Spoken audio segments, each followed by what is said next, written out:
Bango naman ito, guys. Super bango. Super soothing, super relaxing. Parang gusto ko na tuloy matulog, but I need to film. Hi guys, Thankyou here. Welcome back to this channel. If you're a returning subscriber, thank you so much for being here. If you're new, please don't forget to like, share, and subscribe.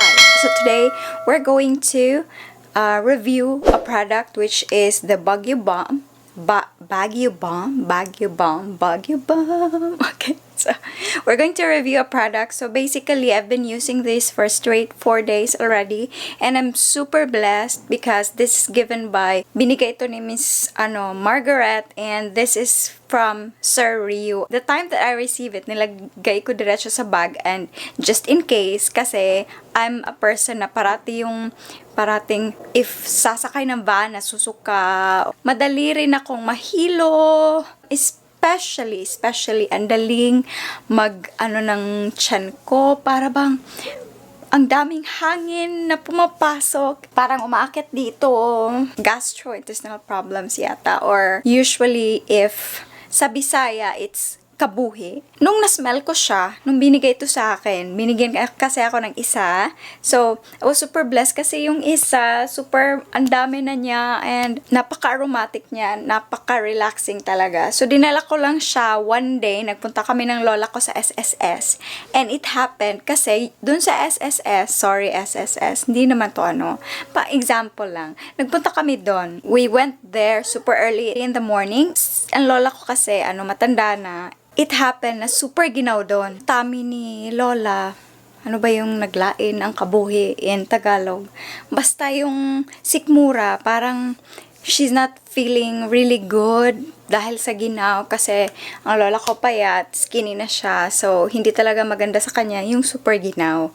And then, she started feeling ill by that time, and I remember this is just in my bag the whole time, so I pick it up, nirub ko sa dito, basta nirub ko dito sa forehead and dito, and nilagyan ko rin dito para mas smell niya, and nilagyan ko rin dito yung sa upper abdomen, and dito rin sa balakang. I was super happy kasi sabi niya, na-smoothen, na-relax siya. It really helps us to go through the process kahit matagal-tagal kaming nagpila doon. Natapos talaga namin, and then we went home na, praise God, naging okay siya. This really helps me a lot. Or, since then, dala-dala ko na talaga siya parate. Kasi every time nga na feeling ill ako, I'm going to grab it and directly place it on here, and basta yung ma-relax ako kasi super relaxing nito. Nagdiretso tayo sa experience ko. Dito sa packaging niya, gusto ko siya kasi clear. So, it cost, the original price is 285 pesos. It says here, the top 5 uses doon sa nila, kasi nag-research na ako ng konti kasi parang na-curious ako, why is it na ganito yun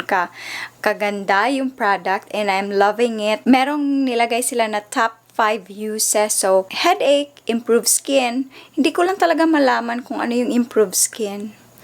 And muscle pain, bug bites, cough, and cold. So, it heals, soothes, and relaxes. So, super timely kasi nung nagpa-cleaning ako ng aking necklace, para tuloy akong na-allergy itong redness na to. Nilagyan ko siya every night before sleeping, itong part na to. Kasi, parang nag-i-itch siya. I don't know. Every time that I put it on, super ang ganda ng feeling, super relaxes. The cooling effect made it, parang hindi naman total mawala yung itch, pero I think it's healing my skin. I don't know, hindi ko siya ma-explain. Merong cooling effect, then nag-dried up yung ko. Feel ko na siya, papunta na siya dun sa healing process. Thanks to this Baguio Balm. And meron din ako nakita na meron pang ibang benefits to. Disclaimer, hindi ko to na-try sa lahat. Ang sinample ko lang yung nangyari sa lola ko, sa akin, at saka ito. And meron din ditong sinabing meron silang top 10 benefits. So, improve skin, bug bites, treat an earache, heal your feet, ease muscle soreness, nail fungus, cough, treat cuts and scrapes, headache, and toothache. I was super blessed to have this. Thank you pala, Margaret, and thank you, Sir Rio, for this. I'm super loving it. So, dito na talaga siya namamahay sa aking bags because I find it very helpful, especially for me na everyday nagta-travel and everyday nag-aayos ng clients and everyday nagpupunta sa events. So, if I'm not feeling well, talagang ginagrab ko siya. That's it for my honest thoughts. Disclaimer guys, this is not a sponsored video nor I am not paid for this product. I'm just telling you what I've experienced and what is Baguio Balm all about. By the way guys, this is support local tayo guys. This is actually made from the Philippines. So, laban Pilipinas. Okay, so thank you so much for watching guys. I hope you enjoyed this video and I hope you're going to like, share, and subscribe and see you soon in the next video. Sarang hair.